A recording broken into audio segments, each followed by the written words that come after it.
유력한 정치인 도도 야스유키와 그의 부인 에리코가 집에서 살해되었다. 얼핏 동반자살로 보이지만 누군가가 죽이고 집에 방화를 저지른 것으로 보인다. 거실에 도도 야스유키가 불탄 채 죽어 있었고 욕실에는 에리코가 목을 맨 채 죽어 있었다. 방화로 인해 모든 증거가 인멸된 상태다. 이 수사하기 위해 형사 고다이 스토무와 그 지역 경찰 야마오 형사가 함께한다. 도도 부부에게는 가오리라는 딸이 한 명 있고 그녀는 현재 임신 중이었다. 도도 야스유키는 딸인 가오리를 정치에 입문시켜 자신의 뒤를 잇게 하려 했으며 에리코는 아동복지시설에 후원하는 등 자선활동을 하고 있었다. 주변을 탐문하던 고다마와 야마오는 그의 측근 혼조 마사미를 만나게 되고 에리코가 자주 얘기를 나누던 백화점 VIP 전담팀 미사키를 소개받는다. 마사키는 도도 야스유키가 태블릿 전용 가방을 요청했다는 이야기를 듣고 태블릿의 존재를 알게 되고 사건 현장에는 그 태블릿이 없음에 수상함을 느낀다. 한편 도도 야스유키의 사무소에 편지가 오고 도도 부부의 비인도적 행위에 대한 증거 인멸 대가로 3억 엔을 요구하는 내용이 담겨져 있었다. 처음에는 경찰도 무시했으나 가오리에게 그녀의 초음파 사진이 메일로 도착했고 자신이 야스유키의 태블릿을 가지고 있다고 얘기하며 3,000엔에 태블릿을 넘기겠다고 한다. 정보를 유출하지 않는다는 조건으로 3천만 엔을 송금하고 범인이 보내온 계좌는 여러 번 보이스피싱에 사용된 계좌로 범인을 추적하기는 어려운 상태였다. 고다이는 도도 야스유키가 장염으로 입원한 병원에서 태블릿 게임을 했다는 사실을 듣게 되고 그 사실을 이미 야마오에게 말했다는 간호사를 통해 고다이는 야마오를 의심하게 된다. 그리고 태블릿의 전원이 켜진 시점을 추적한 결과 경찰서 부군이라는 사실과 야마오가 죽은 에리코와 같은 고등학교 동창이라는 사실, 그리고 당시 도도 야스유키가 그 학교 선생님이었다는 사실도 알게 된다. 고다이는 그들이 다는 고등학교를 찾아가 야마오가 등산 동아리였으며 당시 도도 야스유키가 동아리 담당 선생님이었다는 사실도 알게 된다.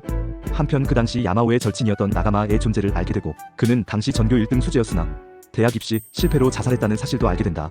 그리고 그 나가마의 집을 방문해 늙은 나가마의 어머니를 만나 당시의 이야기들을 전해 듣게 되는데 한편 편의점 ATM에서 태블릿 대가로 보내는 3천만 엔이 인출된 사실을 알게 되고 돈을 인출한 전과자 니시다를 체포해 신문하는데 인출을 지시한 자는 바로 야마오라고 이야기한다.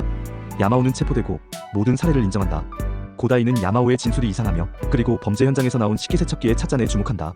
그 찻잔은 식기세척기에 넣으면 안 되는 고급 찻잔이었고 야마오는 그 찻잔에 대한 존재 자체도 모르는 상황이었다. 도도 에리코의 행적을 조사하던 중 고교 졸업 후 임신했었다는 사실을 알게 되고 매니저를 통해 복지시설에 후원하고 있다는 사실도 알게 된다.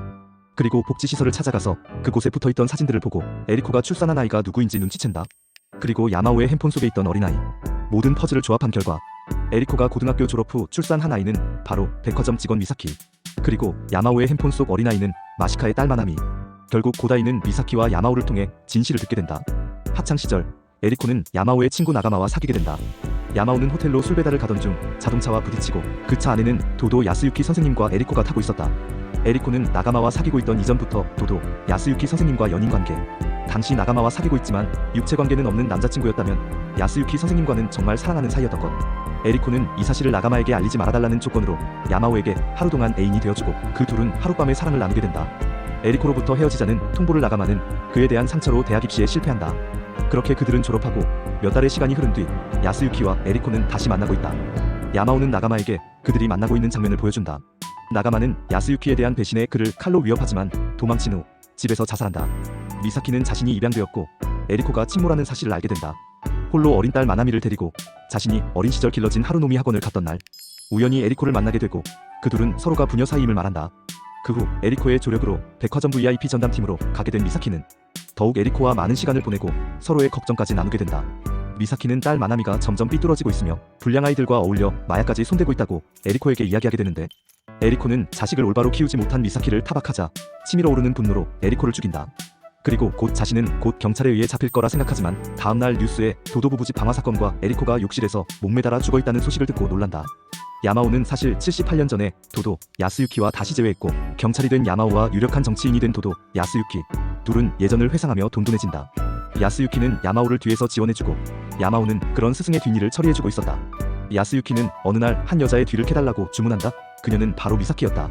야마오는 그녀를 조사하던 중 그녀가 에리코가 고교 졸업 후 출산한 아이였다는 사실을 알게 되고 그 출산일을 산출해본 결과 자신과 에리코 사이의 아이임을 직감하지만 도도의 아이일 거라 말한다.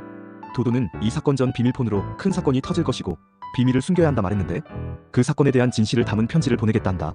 그렇게 야스유키 선생님은 소중한 사람을 지키기 위해 스스로 목을 메고 야마오 역시 소중한 사람을 지키기 위해 이 일에 뛰어들었다 말한다.